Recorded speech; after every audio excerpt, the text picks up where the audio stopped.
Quando a gente pensa em São Luís do Maranhão, logo lembra dos casarões coloniais, das ruas de pedra e das lendas que arrepiam até a espinha. Mas poucos conhecem os segredos enterrados nas antigas fortificações que protegem a cidade há séculos.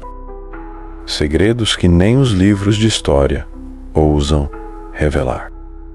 Foi exatamente atrás desses segredos que eu, Jonas Monteiro, historiador especializado em culturas afro-indígenas do norte e nordeste do Brasil, desembarquei em São Luís.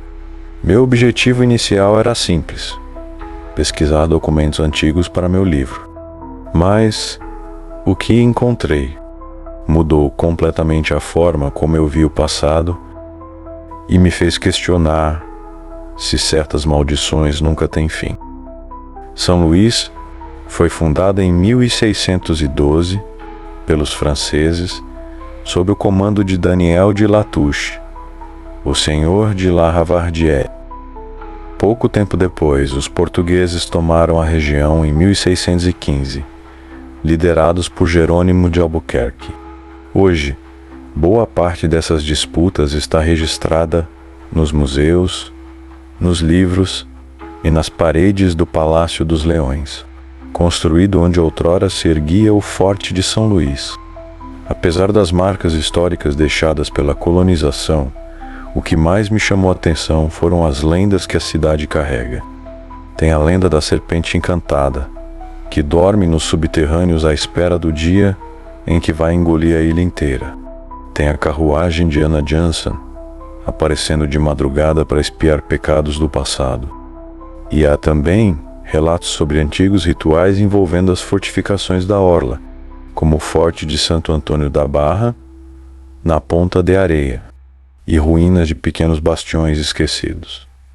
No início, tudo isso parecia distante das minhas pesquisas acadêmicas, mas não demorou muito para eu perceber que as lendas e a história oficial estão mais entrelaçadas do que se imagina.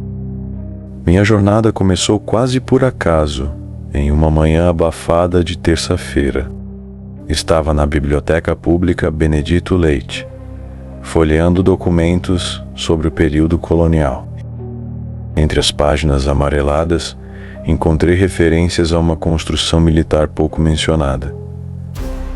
Uma fortaleza oculta, erguida possivelmente entre 1620 e 1630, na área conhecida por abrigar partes do Forte de São Luís original. Havia apenas anotações vagas, nada muito claro, mas algo me chamou a atenção: estranhos rituais realizados nas noites sem lua, pactos que envolviam sangue e sacrifícios em troca de poder. Achei que fosse folclore, até que um senhor de terno amassado, que mexia nos arquivos perto de mim, soltou um leve riso ao ver meu interesse. Chamava-se Seu Benedito, funcionário antigo do setor de documentos históricos. Essas histórias não estão aí por acaso. Muita gente acha que é lenda, mas já vi pesquisador grande desistir do tema depois de se deparar com certas provas. Se eu fosse você, tomava cuidado e desistiria enquanto há tempo. Aquilo me intrigou ainda mais. Então, decidi ir fundo nessa tal fortaleza desaparecida que, segundo boatos, teria sido palco de rituais obscuros. Meus passos seguintes me levaram ao Centro de Pesquisa de História da UFMA, onde vasculhei mapas antigos de São Luís. Eu cruzei dados cartográficos dos séculos 17 e 18 e percebi que havia, de fato, referências a uma extensão fortificada que não aparecia nos registros mais recentes. Algumas descrições falavam de túneis ligando o Forte de São Luís ao Forte de Santo Antônio da Barra, e também passagens subterrâneas até pontos estratégicos do centro histórico. Entre as anotações, o nome Fortaleza de São Bartolomeu aparecia de forma recorrente. quase como uma menção apagada dos livros oficiais. Nenhum registro concreto de demolição, nem datas precisas. Era como se tivessem tentado fazer essa construção sumir da história. Conversei com guias turísticos do centro, historiadores locais, até com devotos do tambor de Mina. Todos repetiam versões diferentes de uma mesma lenda.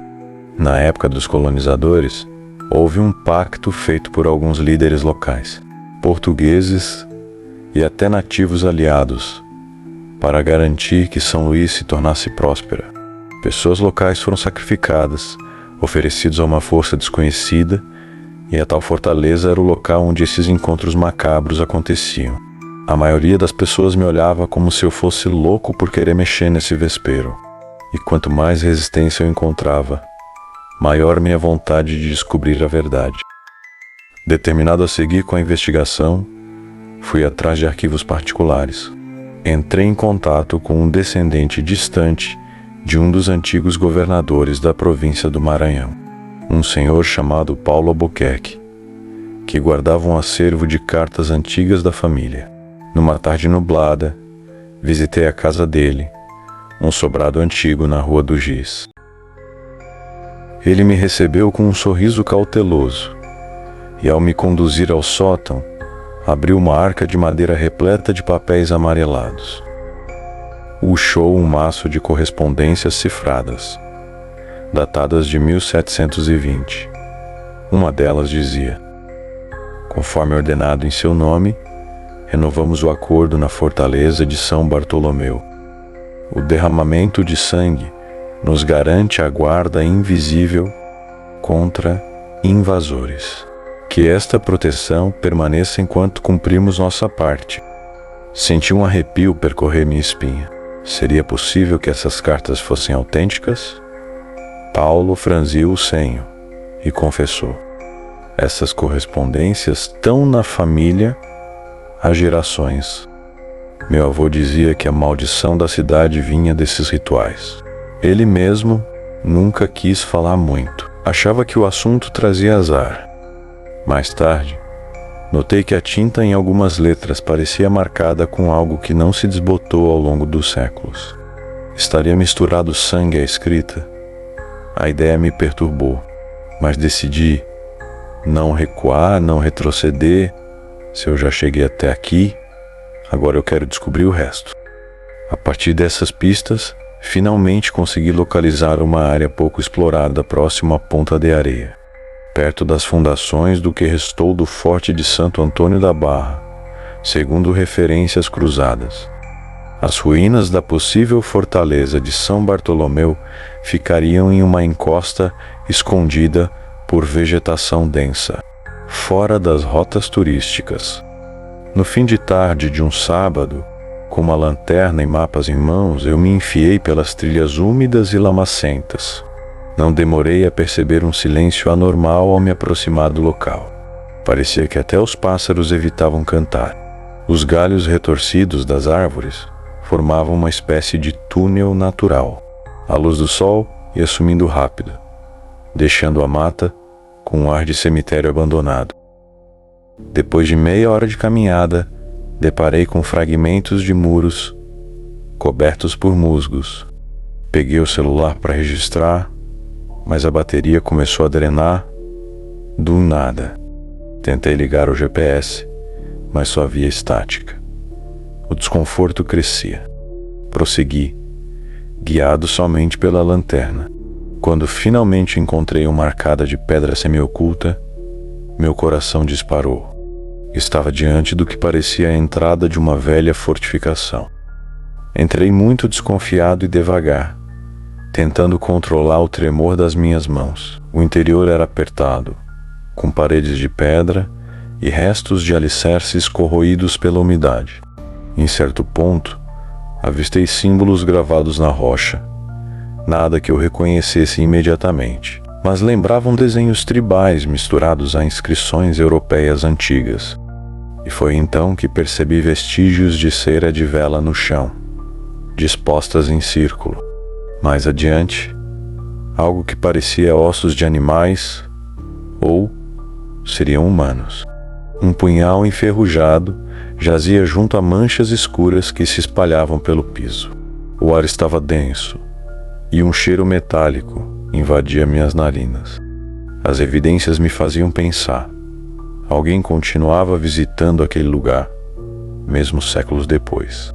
Tentei tirar uma foto, mas o celular continuava louco. Acendi a lanterna de mão e, de repente, ouvi passos vindos de algum corredor lateral. Senti um calafrio na nuca. Prendi a respiração. O som sumiu.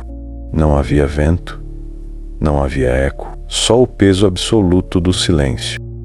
Decidi seguir por onde ouvira o ruído. Um corredor longo, cheio de rachaduras, me levou a uma pequena câmara arredondada. No centro, um altar improvisado de pedra, coberto de marcas escurecidas. Na parede, havia um símbolo maior, como uma serpente enrolada em si mesma, lembrando a antiga lenda da serpente encantada, mas com traços diferentes, quase demoníacos. Minhas pernas quase fraquejaram quando ouvi vozes humanas, estranhas e assustadoras, com tom macabro, reverberando pelas pedras. Apaguei a lanterna e me escondi atrás de um pilar caído. Foi então que vi a luz bruzuleante de tochas, 3 pessoas trajando capuzes escuros, formando um semicírculo diante do altar. Uma delas segurava um livro velho, com capa de couro e inscrições douradas. Eles recitavam palavras que eu não conseguia identificar claramente. Talvez em latim arcaico, misturado a alguma língua indígena, mas entendi uma pequena frase: esse presidente não pode cair, pelos poderes das trevas. Senti o coração disparar quando percebi que havia um quarto indivíduo ali, de joelhos, aparentemente amarrado. Ele tremia e murmurava algo, como se estivesse rezando ou implorando. A figura do livro levantou o punhal e, num movimento rápido, tirou o coco do homem ajoelhado, com apenas um golpe. O sangue pingou no altar. Um vento estranho percorreu o lugar, como se surgisse do nada, fazendo as tochas tremeluzirem violentamente. A pessoa ajoelhada, mais uma vítima desse sistema que impera o nosso país, enquanto os outros 3 erguiam as mãos para o alto, recitando aquelas palavras horrendas. Foi impossível não lembrar dos relatos que li nas cartas cifradas.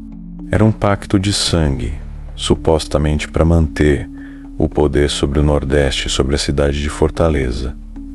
Um ritual que teria atravessado gerações.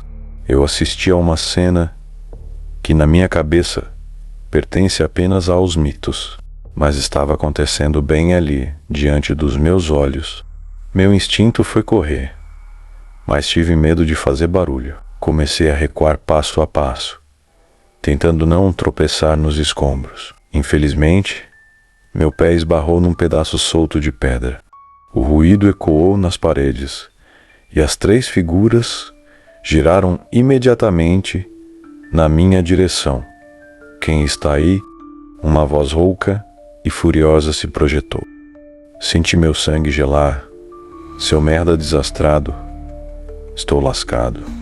Uma das sombras avançou na minha direção, segurando uma tocha. Eu disparei pelo corredor, tropeçando em pedras e rachaduras. Os gritos ecoavam atrás de mim, e eu só pensava em sair vivo dali.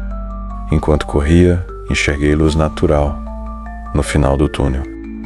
Consegui emergir na área externa, agora envolta numa escuridão quase completa. A noite havia caído de vez. Escalei um barranco, rasguei minha camisa em galhos secos, me arranhei todo, mas continuei firme, coração na boca, até alcançar uma ruazinha deserta, próxima ao litoral. Acho que nunca corri tanto na vida. Só parei quando estava longe, tentando processar o que tinha acabado de presenciar. Aquele sacrifício, aquela força invisível que parecia pulsar no ar. Como isso pode estar vivo até hoje em 2025? Demorei alguns dias para me acalmar. Consegui reunir algumas provas. Fotos que tirei das paredes antes da bateria do celular acabar. Anotações das cartas e parte do punhal enferrujado que coletei às pressas. Mas será que alguém acreditaria na minha história? Que até hoje existe um poder maligno governando tudo. Um poder capaz de selar pactos com qualquer entidade obscura ou com todas, apenas para manter seu domínio absoluto. Sem ver aquilo com os próprios olhos, pensei em denunciar as autoridades locais, mas temi ser taxado de doido. Além disso, quem me garante que parte do poder local, seja político ou social, não participa desse tipo de ritual? Lembrei-me de relatos sobre forças influentes que manteriam essas práticas para perpetuar um poder oculto em São Luís, às custas de sangue inocente. Enquanto decido o que fazer, não consigo dormir direito.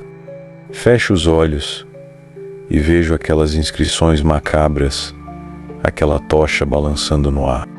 Às vezes, tenho a sensação de que alguém me observa. Escuto passos no corredor do meu hotel, como se estivessem me rondando, esperando o momento certo de me calar. Mas uma coisa eu sei: a maldição que paira sobre São Luís ou parte dela tem raízes bem mais profundas do que imaginamos. E aquele ritual na fortaleza é só a ponta do iceberg. Pode ser que o passado colonial tenha deixado marcas que nunca desapareceram, e que essa proteção sinistra seja renovada geração após geração. Cada beco, cada rua de pedra, cada casarão antigo desta cidade guarda um fragmento de mistério. E se por um lado São Luís brilha com sua cultura, com sua música, com seu povo acolhedor, por outro, existe uma escuridão ancestral que poucos ousam encarar. Eu, Jonas Monteiro, me atrevi a olhar nos olhos dessa escuridão. E agora carrego na alma o peso de um segredo que pode transformar tudo o que conhecemos sobre o Maranhão e sobre nós mesmos.